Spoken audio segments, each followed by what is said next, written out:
nomor mana dengan nomor NPM 2211031136. Di sini saya akan menjelaskan materi tentang kelas kata. Kelas kata adalah golongan kata dalam satuan bahasa berdasarkan kategori bentuk, fungsi, dan makna dalam sistem gramatika. Macam-macam kelas kata. Secara umum, kelas kata dibagi menjadi berikut ini. Yang pertama, kata kerja, yang kedua kata sifat, yang ketiga kata keterangan, yang keempat kata benda, kata ganti, kata bilangan, dan kelima kata tugas. Kata kerja atau verba adalah kelas kata yang menyatakan suatu tindakan, keberadaan, pengalaman, atau pengertian dinamis lainnya. Bentuk verba. Berdasarkan bentuknya, verba dibedakan menjadi yang pertama, verba dasar bebas adalah verba yang berupa morfem dasar bebas. Contoh, nonton, makan, mandi, minum, dan lari. Yang kedua, ada verba turunan, adalah verba yang mengalami afiksasi, gabungan proses atau berupa paduan leksen. Contohnya, berdandan, ingat-ingat, tersenyum-senyum. Yang ketiga, verba majemuk. Verba majemuk adalah kata-kata yang terjadi dari gabungan dua kata. Contoh, buah tangan, cuci mata, unjuk gigi, dan adu domba. Subkategorisasi verba dibedakan menjadi berikut ini. Yang pertama, verba intransitif, yaitu verba yang menghindarkan objek. Verba ini hanya mempunyai satu nomina. Contohnya, campur tangan, cuci mata, bersepeda. Yang kedua, verba transitif adalah verba yang mendampingi objek tergantung banyaknya objek. Contoh, saya membeli buku, ibu membawa adik, dan adik sedang makan. Perkenalkan, saya Nia Oktaviana dengan nomor MPM 2211031021. Di sini saya akan menjelaskan dua materi. Yang pertama, materi kata sifat. Jadi apa itu kata sifat? Kata sifat adalah kata yang menerangkan sifat, keadaan, watak, dan tabiat orang, binatang, maupun benda. Jadi ciri-ciri kata sifat adalah dapat diberi keterangan pembanding. Yang kedua, dapat diberi keterangan penguat. Yang ketiga, dapat diingkari dengan kata tidak. Macam-macam adjektiva atau kata sifat adalah yang pertama, adjektiva dasar, misalnya seperti adil, afdol, bangga, dan baru. Yang kedua, adjektiva turunan. Jadi adjektiva turunan ini dibagi menjadi tiga bagian, yaitu adjektiva berafiks, contohnya terhormat, terindah, pesakitan, dan kesepian. Kedua, adjektiva berduplikasi, contohnya muda-muda, elok-elok, dan cantik-cantik. Yang ketiga, adjektiva berafiks yang berakhiran i, wi, dan iya, contohnya abadi, duniawi, insani, dan ilmiah. Dan materi kedua kita adalah kata keterangan atau sering disebut adverbia. Jadi apa sih itu kata keterangan? Kata keterangan adalah kata yang memberi keterangan pada verba, adjektiva, nomina prediktif, atau kalimat. Macam-macam adverbia berupa pertama, adverbia dasar bebas, misalnya alangkah, agak, akan, dan aman. Yang kedua, adverbia turunan terbagi atas. Adverbia reduplikasi, misalnya agak-agak, lagi-lagi, dan lebih-lebih. Adverbia gabungan, misalnya belum boleh, belum pernah, dan tidak mungkin. Tiga, adverbia yang berasal dari berbagai kelas, misalnya terlampau, agaknya, dan harusnya. Halo, perkenalkan nama saya Febiola dengan nomor MPM 2211031052. Ingin menjelaskan materi mengenai kata benda, nomina, kata ganti, pronomina, dan juga kata bilangan numeralia. Apa itu kata benda? Kata benda atau biasa disebut dengan nomina, yaitu kata yang umumnya memiliki fungsi objek, subjek, atau pelengkap dalam klausa, fungsi induk, pewatas, atau poros dalam frasa, bertanda bentuk ke, an, peran, dan mengungkap makna kesatuan bernyawa, kesatuan tak bernyawa, konkret atau abstrak. Ciri-ciri dari kata benda. Yang pertama, dapat diingkari dengan kata bukan. Contohnya, bukan gula, bukan rumah, bukan mimpi, bukan pengetahuan. Yang kedua, dapat diikuti dengan gabungan kata yang plus kata sifat atau yang sangat plus kata sifat. Contohnya, buku yang mahal, pengetahuan yang sangat penting, orang yang sangat baik. Macam-macam dari kata benda. Yang pertama adalah nomina bernyawa, misalnya Umar, Abdullah, nenek, nona, ayah, kerbau, dan juga ayam. Yang kedua, nomina tak bernyawa, misalnya nama lembaga, hari, waktu, daerah, dan juga bahasa. Yang ketiga, nomina terbilang, misalnya kantor, rumah, orang, buku. Yang keempat adalah nomina tak terbilang, misalnya udara, kebersihan, kemanusiaan. Selanjutnya ada kata ganti atau biasa disebut dengan pronomina.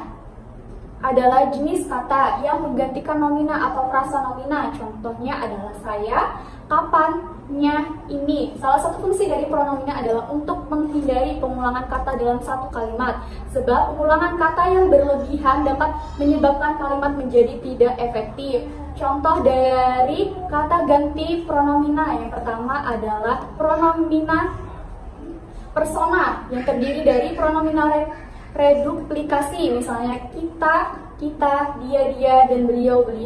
Yang kedua, pronomina berbentuk frasa, misalnya kamu sekalian, aku ini, dia itu. Yang ketiga adalah pronomina takrif, terbatas pada pronomina persona atau selanjutnya ada kata bilangan atau biasa disebut numeralia, adalah kata yang dapat dipakai membilang atau menghitung banyak orang, binatang, barang, kejadian, hal, atau konsep. Karena orang, tumbuhan, barang, kejadian, hal, atau konsep sudah biasa disebut sebagai benda. Contoh-contoh dari kata bilangan numeralia yang pertama adalah numeralia utama, kardinal, terdiri atas. Yang pertama, bilangan penuh, misalnya 1, 2, 3, 10, 1000, dan juga juta. Yang kedua, bilangan pecahan, misalnya 1/3, 2/3, 5/6. Yang ketiga, bilangan gugus, misalnya selikur, 21, lusin, gross, kodi, atau ton. Yang ketiga ada numeralia tingkat, yaitu numeralia yang menunjukkan urutan atau struktur, misalnya pertama, ke-1, kedua, ketiga. Kenalkan, nama saya Ilham Abiansyah dengan NPM 2211031175. Di sini saya akan menjelaskan kelas kata tugas. Kata tugas itu apa sih? Kata tugas adalah suatu kelompok kata dalam tata bahasa Indonesia yang tidak punya makna leksikal atau bermakna tetap. Kata tugas adalah kata yang memiliki makna gramatikal atau makna yang diperoleh setelah disandingkan dengan kata lain. Kata tugas terdiri dari 5 jenis kata. Yang pertama ada kata sandang. Kata sandang atau artikula atau artikel merupakan kata yang tidak mempunyai arti tetapi menerangkan nomina atau kata benda. Kata sandang seringkali mendampingi kata benda atau yang membatasi makna jumlah atau benda. Jenis kata yang kedua adalah kata depan atau preposisi. Preposisi atau kata depan merupakan kata tugas yang letaknya berada di bagian depan sebuah kata. Dan umumnya, kata yang dimaksud adalah jenis kata benda. Fungsi dari kata benda sendiri untuk menentukan hubungan suatu kata. Macam-macam preposisi. Yang pertama, ada preposisi dasar. Contohnya, di, ke, dari, akan, antara, kecuali, dan bagi. Yang kedua ada preposisi turunan. Contohnya di depan, di atas rumah, dari Bogor sampai Jakarta. Yang ketiga ada preposisi yang menunjukkan ruang lingkup. Contohnya sekeliling, sekitar, sepanjang, dan seputar. Jenis kata yang ketiga adalah kata hubung atau konjungsi. Konjungsi atau disebut dengan kata penghubung dan kata sambung. Kata ini memiliki fungsi sebagai penghubung antara satu kata dengan kata lainnya di dalam kalimat. Bisa juga satu kalimat dengan kalimat yang lainnya di dalam sebuah paragraf. Konjungsi ini dibagi menjadi 2 menurut posisinya. Yang pertama ada konjungsi intrakalimat. Yang kedua, konjungsi ekstra kalimat. Jenis kata yang ketiga ada partikel. Partikel adalah kategori atau unsur yang bertugas memulai, mempertahankan, atau mengukuhkan sebuah kalimat dalam komunikasi. Unsur ini digunakan dalam kalimat tanya, perintah, dan pernyataan atau berita. Yang terakhir, jenis kata terakhir yaitu kata seru. Kata seru atau interjeksi adalah kata tugas yang dipakai untuk mengungkapkan seruan hati atau berbagai ungkapan perasaan. Perkenalkan, nama saya Evita Adinasari, NPM 2251031002. Di sini saya akan menjelaskan tentang frasa. Yang pertama, pengertian frasa.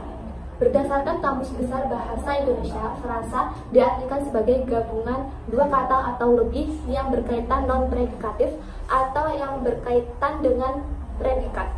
Artinya, frasa tidak memuat predikat di dalamnya. Yang kedua, ciri-ciri frasa. Yang pertama, frasa terdiri dari minimal 2 kata atau lebih. Yang kedua, frasa menduduki atau memiliki fungsi gramatikal dalam kalimat, misalnya subjek, predikat, objek, atau yang lainnya. Yang ketiga, frasa memiliki satu makna gramatikal. Yang keempat, frasa bersifat non-predikatif, yang artinya frasa dapat menduduki fungsi sebagai predikat, namun bukan merupakan kumpulan kata yang memiliki predikat seperti kalimat. Cara membedakan frasa dan klausa. Yang pertama, klausa memiliki subjek dan predikat, sedangkan frasa tidak memiliki keduanya. Yang kedua, apabila terdapat gabungan kata yang tidak menyampaikan arti dan tidak dapat berdiri sendiri, itu adalah frasa. Sedangkan klausa merupakan pernyataan mandiri yang menyampaikan pemikiran atau gagasan. Pembagian frasa berdasarkan kedudukannya. Yang pertama, frasa setara.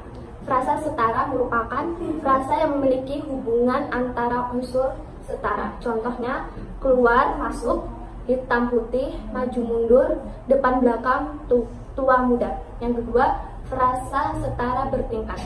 Frasa setara bertingkat merupakan frasa yang kedudukannya antara unsurnya dan tidak setara atau bertingkat. Contohnya, uang tunai, pedang tajam, cara baru, bangku emas. Nama saya Valia Kalisa Salsabella, NPM 2211031102. Di sini saya akan menjelaskan tentang jenis-jenis frasa. Jenis-jenis frasa dibagi menjadi dua. Yang pertama, frasa endosentrik. Yang kedua, frasa eksosentrik. Frasa endosentrik adalah frasa yang berdistribusi paralel dengan unsur pusatnya, sedangkan frasa eksosentrik adalah frasa yang berdistribusi komplementer dengan pusatnya. Frasa endosentrik dibagi menjadi tiga. Yang pertama, frasa atributif. Frasa atributif itu frasa yang terdiri dari inti dan penjelas.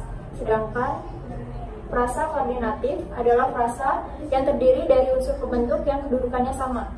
Dan yang ketiga, frasa positif. Frasa yang memiliki keterangan yang ditambahkan atau diperjelas. Contoh frasa endosentrik. Frasa yang pertama, frasa atributif. Contohnya, kami berjumpa dengannya kemarin sore. Unsur pusatnya adalah kemarin sore dan atributifnya itu sore. Frasa koordinatif. Contohnya, sekolah harus menerapkan sistem pendidikan dan pembinaan yang baik. Contoh frasa positif. Reza Rahardian, aktor berbakat Indonesia yang meraih penghargaan dari Festival Film Internasional. Yang kedua, frasa eksosentrik. Dibagi menjadi tiga, yaitu frasa direktif. Frasa direktif adalah gabungan dari kata depan dan kata benda. Frasa non-direktif itu gabungan antara nomina dan kata-kata tertentu seperti si, sang, para, yang, dan sejenisnya.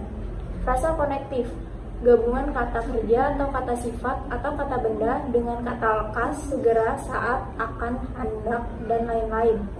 Contoh frasa eksosentrik yang pertama, frasa direktif. Contohnya, kami akan berlibur ke Taman Wisata Iman tahun ini. Contoh frasa non-direktif, kaum buruh akan mengadakan aksi demo besar-besaran di depan gedung DPR. Contoh frasa konektif, ayah sangat lelah setelah bekerja seharian. Izin memperkenalkan diri, nama saya Salsabila Yara Ramadhani dengan NPM 2211031004 akan menjelaskan materi tentang macam-macam frasa. Berdasarkan kategorinya, frasa dibedakan menjadi 5 macam. Yang pertama, frasa nominal. Frasa nominal merupakan frasa yang memiliki unsur pusat berupa kata nomina. Frasa nominal dibedakan menjadi 3 macam. Yang pertama, ada nomina kata sebenarnya. Contohnya, pasir pantai itu sangat indah. Kata pasir pantai merupakan contoh nomina sebenarnya. Yang kedua, ada nomina kata ganti. Contohnya, kami ini dari Universitas Lampung. Ketiga, ada nomina nama. Ayah Rara merupakan seorang pelaut. Yang kedua, frasa verbal. Frasa verbal merupakan frasa berupa kata kerja yang ditandai dengan adanya afiks verbal. Frasa verba dapat ditambahkan imbuhan kata sedang untuk verba aktif dan kata sudah untuk verba yang menyatakan keadaan. Yang ketiga ada frasa adjektiva. Frasa adjektiva atau sifat umumnya menduduki fungsi predikat dalam sebuah kalimat dan tidak terdapat titik pusat. Frasa ini dapat diberikan imbuhan ke sebagai pengganti kata paling. Contohnya, dia memang yang terbaik. Yang keempat ada frasa bilangan. Frasa bilangan dapat diberikan kata bantu seperti ekor, buah, satuan mata uang, dan lain sebagainya. Contohnya, 15.000, 2 ekor, 3.000 dolar Amerika, dan 7 buah apel. Kemudian, yang kelima ada frasa preposisi. Frasa preposisi merupakan frasa yang ditandai dengan adanya preposisi atau kata depan sebagai petunjuk atau indikator yang diikuti kata atau kelompok kata yang berdiri sebagai pertanda. Contohnya, di depan rumah. Kenalkan, nama saya Galih Utami dengan NPM 2211031009. Di sini saya akan menjelaskan materi tentang klausa. Sebelumnya, apa itu pengertian klausa? Klausa adalah penggabungan kata yang terdiri dari subjek dan predikat. Klausa lebih lengkap dari frasa, tetapi belum menjadi sebuah kalimat. Kemudian ciri-ciri klausa. Yang pertama, memiliki satu jenis predikat. Yang kedua, tidak memiliki intonasi akhir. Yang ketiga, jika ditambah dengan intonasi akhir, maka akan menjadi sebuah kalimat. Yang keempat, termasuk ke dalam kalimat plural. Dan yang kelima, memiliki subjek secara tertulis ataupun tidak tertulis. Selanjutnya, unsur-unsur klausa ada dua, yaitu unsur inti yang terdiri dari subjek dan predikat, dan unsur bukan inti yang terdiri dari objek, pelengkap, dan keterangan. Selanjutnya, jenis-jenis klausa. Klausa dibedakan berdasarkan struktur, fungsi, kelengkapan unsur, kata, dan unsur yang menjadi predikat. Yang pertama, jenis klausa berdasarkan strukturnya. Yang pertama ada klausa bebas, yaitu unsurnya lengkap, terdiri dari subjek dan predikat. Dia bisa menjadi kalimat utama. Yang kedua, klausa terikat, yaitu sering disebut anak kalimat karena tidak memiliki subjek dan predikat. Yang kedua, jenis klausa berdasarkan fungsinya, dibagi menjadi 5. Yang pertama, sebagai unsur pengisi fungsi subjek. Yang kedua, klausa sebagai unsur pengisi fungsi predikat. Yang ketiga, klausa sebagai unsur pengisi fungsi objek. Yang keempat, klausa sebagai unsur pengisi fungsi pelengkap. Dan yang kelima, sebagai unsur pengisi fungsi keterangan. Perkenalkan, nama saya Jihan Veronica dengan NPM 2211031015. Saya di sini akan mempresentasikan tentang jenis-jenis klausa berdasarkan kelengkapan unsurnya. A. Klausa lengkap. Klausa lengkap dapat dilihat dari kelengkapan sebuah unsur subjek dan predikatnya. Jika subjeknya di awal disebut klausa lengkap susun biasa. Jika subjeknya berada di belakang predikat, maka disebut klausa lengkap susun balik atau inversi. Contoh klausa lengkap. 1. Kami sedang bekerja, di mana kami sebagai subjeknya sedang bekerja sebagai predikat. Klausa tidak lengkap. Berkebalikan dengan klausa lengkap, klausa tidak lengkap dapat diamati dengan ketidaklengkapan unsur yang menyusunnya, alias klausa ini hanya terdiri dari unsur predikat tanpa subjek.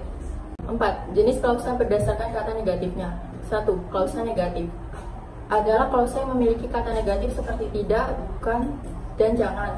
Jadi predikatnya bersifat negatif. 2. Klausa positif. Klausa yang tidak memiliki kata negatif sehingga predikatnya bersifat positif. 5. Jenis klausa berdasarkan unsur yang menjadi predikatnya. A. Klausa verbal. B. Klausa nominal. C. Klausa adjektiva. D. Klausa preposisional. Nama saya Astiananta, NPM 2251031027. Saya di sini akan membahas tentang klausa verbal transitif terdiri atas beberapa jenis, di mana jenis-jenis klausa tersebut antara lain: yang pertama, klausa verbal transitif aktif, merupakan klausa verbal yang subjek aktif sebagai pelaku dan predikatnya dibubuhi dengan imbuhan mi, may, atau maykan. Contohnya, dia menjilati es krim itu. Subjeknya dia, predikat menjilati, objeknya es krim itu. Yang kedua, klausa verbal transitif pasif, merupakan klausa verbal yang subjeknya menjadi penderita dan predikatnya diberi imbuhan di, ter, dan beran. Selain diberi imbuhan, klausa ini juga diawali dengan kata kena diawali predikatnya. Contohnya, dia ditipu orang itu, subjeknya dia, predikat ditipu, objeknya orang itu. Yang ketiga, klausa verbal transitif medial, merupakan klausa yang subjeknya berperan sebagai pelaku sekaligus korban. Contohnya, dia merenungi nasibnya sendiri, subjeknya yang berperan sebagai pelaku sekaligus korban dia. Yang keempat, klausa verbal transitif resiprokal atau reflektif, merupakan klausa yang predikatnya menerangkan adanya hubungan saling membalas antara subjek dan predikat. Contohnya, aku bersalam-salaman dengan dia tadi pagi. Predikat yang menyatakan hubungan saling balas antara subjek dan objek bersalam-salaman. Yang B, klausa nominal, klausa di mana predikatnya termasuk kata benda ataupun frasa nominal. Struktur utama klausa ini sendiri sama seperti klausa lainnya, yaitu berdiri atas subjek dan juga predikat. Contohnya, berita dari media daring, berita subjek, bidang media daring predikat. Yang C, klausa adjektiva. Dalam jenis klausa adjektiva ini, predikat berkedudukan sebagai kata keadaan. Yang D, klausa preposisional, ketika sebuah kalimat predikatnya berupa preposisi atau kata depan seperti di, ke, dari, maupun sejenisnya. Cara penulisannya pun berbeda, tergantung bagaimana konteks kalimat mengingat kata depan. Di, ke, dari apabila menyatakan tempat maka harus dipisah dengan kata di belakangnya. Sebaliknya, untuk kata sambung yang berarti kata sifat atau keterangan tidak perlu disambung. Perkenalkan, nama saya Fauzan Ubaidillah Yaira dengan NPM 22110318081. Di sini saya akan menjelaskan tentang pengertian kalimat, ciri-ciri kalimat, serta unsur-unsur kalimat. Pengertian kalimat. Kalimat adalah gabungan dua kata ataupun lebih, baik itu dalam bentuk lisan maupun tulisan yang disusun sesuai pola tertentu sehingga memiliki arti. Ciri-ciri kalimat. Kalimat memiliki ciri-ciri sebagai berikut. Yang pertama, pada bahasa lisan diawali dengan kesenyapan serta diakhiri dengan kesenyapan pula. Yang kedua, pada bahasa tulis diawali dengan huruf kapital dan diakhiri dengan tanda titik, tanda tanya, serta tanda seru. Yang ketiga, kalimat aktif minimal terdiri dari subjek dan juga predikat. Yang keempat, predikat transitif disertai dengan objek. Predikat intransitif bisa disertai dengan pelengkap. Yang kelima, mengandung anggapan yang lengkap. Unsur-unsur kalimat. Unsur-unsur kalimat terdiri dari 5, yaitu yang pertama adalah subjek. Subjek adalah bagian yang berfungsi untuk menunjukkan pelaku dalam kalimat. Yang kedua, predikat. Predikat yaitu unsur yang fungsinya menerangkan yang sedang dilakukan subjek pada kalimat. Yang ketiga adalah objek. Objek biasanya terletak sesudah predikat. Dapat dikatakan objek merupakan keterangan yang berkaitan dengan predikat atau sesuatu yang menderita. Yang keempat, keterangan. Keterangan pada suatu kalimat terletak di bagian akhir. Unsur keterangan biasanya dijadikan pelengkap kalimat. Yang kelima adalah pelengkap. Pelengkap adalah unsur yang melengkapi predikat. Izin memperkenalkan diri, nama saya Hana Farida dengan NPM 2211031027. Kalian pasti sudah sering sekali mendengar kalimat efektif pada saat pelajaran bahasa Indonesia. Nah, apa sih yang dimaksud dengan kalimat efektif itu? Kalimat efektif adalah kalimat yang dapat mengungkapkan gagasan penutur atau penulisnya secara tepat, sehingga dapat dipahami oleh si pendengar atau pembaca secara tepat pula. Syarat-syarat kalimat efektif. Yang pertama yaitu memiliki subjek dan predikat yang jelas. Yang kedua, tidak terdapat subjek ganda. Yang ketiga, tidak menggunakan kata penghubung. Dan yang terakhir, tidak menggunakan kata yang untuk mendahului predikat. Ciri-ciri kalimat efektif. Ciri-ciri kalimat efektif ada 7, yaitu kesatuan, kepaduan, keparalelan, ketegasan, kehematan, kelogisan, dan yang terakhir, kecermatan.